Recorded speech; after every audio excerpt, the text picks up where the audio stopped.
And problems already for Colchester's new boss, Adi Boothroyd, after his first game, but his team did earn a goalless draw at Southampton. A goalless draw too for Norwich, but there were 3 goals at Southend, all for one player. Here's Donovan Blake. Injuries and suspensions, the bane of any football manager. But something Adi Boothroyd is having to deal with from the off with Colchester. Kem Izzet faces a 3-match ban after this challenge on Southampton's Adam Lallana. Meanwhile, the U's have yet to reveal how long skipper Pat Baldwin could be out for. He landed awkwardly on his ankle after an aerial challenge. And had luck been on Colchester's side, Ashley Vincent's first-half efforts would have fallen under the crossbar rather than on it. Norwich fans don't need reminding of City's opening day disaster against Colchester. They've rallied since then, but couldn't secure a third straight league win. Frustrated by Walsall at Carrow Road, especially after Michael Nelson had a goal ruled out, apparently for pushing.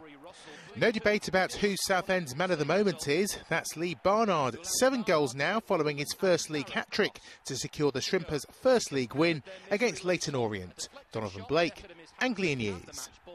And mixed fortunes for 2 Essex boxers at the weekend. Malden's fighting bricklayer Tom Glover failed in his bid for the Commonwealth welterweight title, losing in 6 rounds to champion John O'Donnell.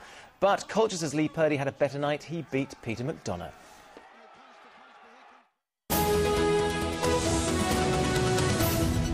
Right, once a tourist hotspot, it's fair to say Southend Pier has seen better days. But if the Borough Council has its way, then it won't be long before it's returned to its former glory. Yes, a number of fires over the years destroyed much of the pier head, which had to be rebuilt. Today, though, after choosing their favourite design through a competition, the council has moved a step further towards its transformation. Victoria Webb reports. Boasting the longest pleasure pier in the world, at one time visitors arrived in their thousands to experience the delights that Southend had to offer. In 1949, 7 million tourists came to visit. Once their boat docked at the end of the pier, they stepped on board its electric train for the 1.3-mile journey to shore. The trains still run today, although they're now diesel, but the pier hasn't got as much to offer. There was a big showroom, there was lots of decks where people sat out. The place was packed down there. I mean, it was virtually like a resort in itself.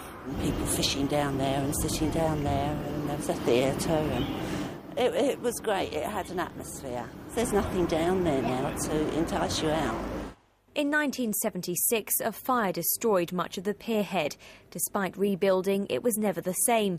The pier also had to contend with a number of collisions from passing boats.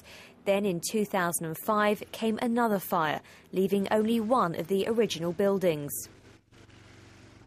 Today, judges have chosen the winning design in an international competition they launched to transform the pier head.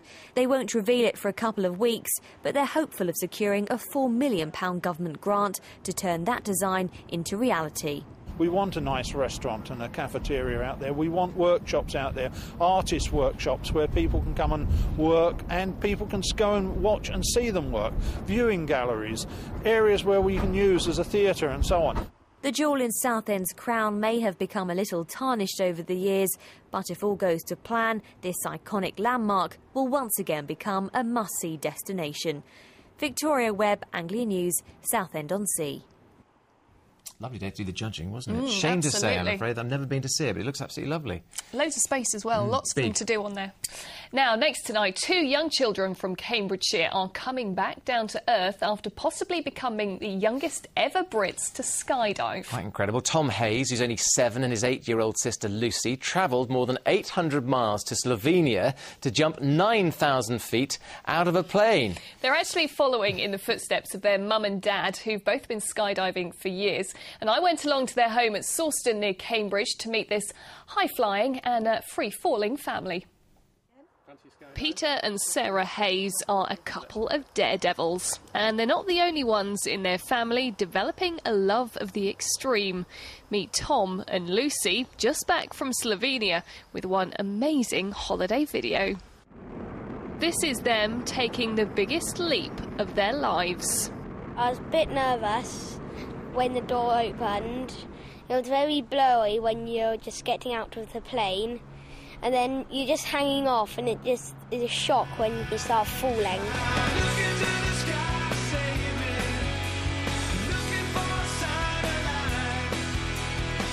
skydive was from 9,000 feet, a free fall of 30 seconds.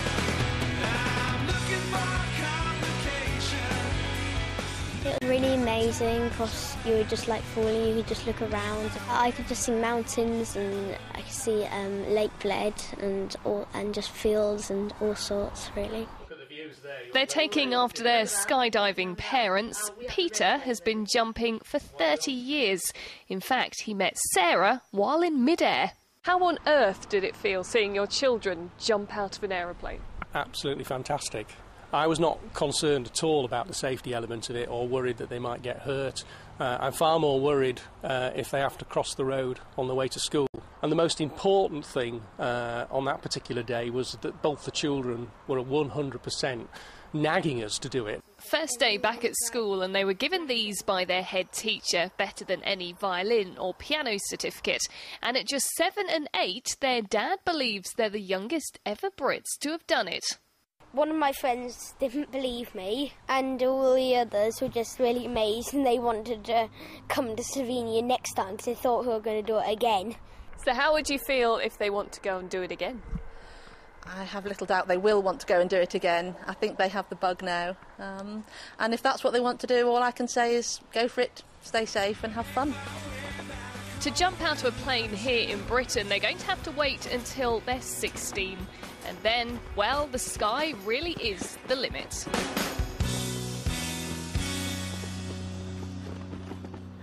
The bravery of childhood. They clearly did enjoy it. They were smiling on the outside. Absolutely. On the DVD that they brought back, their faces, they just lit up. But they were quiet as well, so quiet. I think I'd have been smiling just at that point where I said, yeah, thank you very much, then go back inside. One other question, though. Did the parents actually meet physically in there? Were they coming down? And yeah, they did. They've been skydiving for so long that, yeah, up there in midair. It's the way to do it, isn't it? It is. Right, let's take a quick look then at what's ahead on the evening news. Here's Mary Nightingale.